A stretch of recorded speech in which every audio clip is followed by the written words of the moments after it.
రీసెంట్‌గా తిరుపతి లడ్డు మీద వివాదం తీవ్రతరం అవుతున్న సందర్భంలో అందరూ ఈ విషయం మీద చర్చిస్తున్నారు. ఈ విషయం గురించి మాట్లాడుతున్నారు. చంద్రబాబు నాయుడు గారు తిరుపతి లడ్డు మీద చేసిన ఆరోపణలో.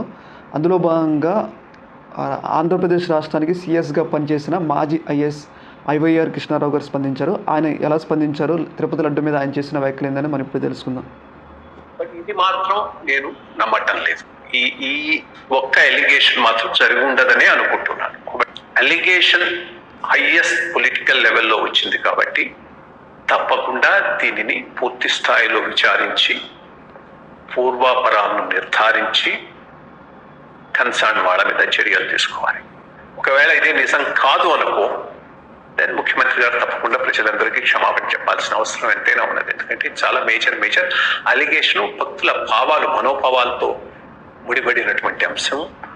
ఎంతో మంది పోతారు, ఎంతో మంది ప్రసాదాన్ని చాలా పవిత్రంగా భావించి కన్స్యూమ్ చేయడం జరుగుతుంది. అటువంటి అంశం మీద ఇటువంటి అలిగేషన్ రావటం అంటే, దాంట్లో నిజం ఉందనంటే చాలా సీరియస్ అంశం. లేకపోతే వెంటనే దీనికి క్షమాపణ చెప్పి స్వస్తి పలకాల్చడం నమ్మటం లేదు.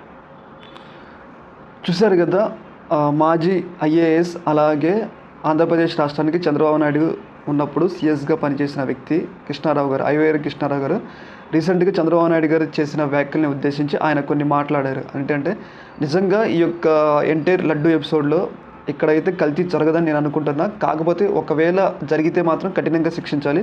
ఒకవేళ కల్తీ జరగలేదని తెలిస్తే మాత్రం చంద్రబాబు నాయుడు గారు క్షమాపణ చెప్పాలి అన్నట్లుగా ఐవైఆర్ కృష్ణారావు గారు అయితే డిమాండ్ అయితే చేయడం అయితే జరిగింది. ఆయన ఒపీనియన్ అయితే ఆయన చెప్పారు. మరి ఈ ఎంటైర్ ఎపిసోడ్లో పోలీసులు ఇన్వెస్టిగేషన్ చేసి నిజమైన దోషులు ఎవరు తేల్చి నిజంగా కల్తీ జరిగిందా లేదా అని చెప్పేసి అక్కడ తేల్చాలని మనం కూడా కోరుకుందాం. దీని మీద మీ అభిప్రాయం తెలియజేయండి.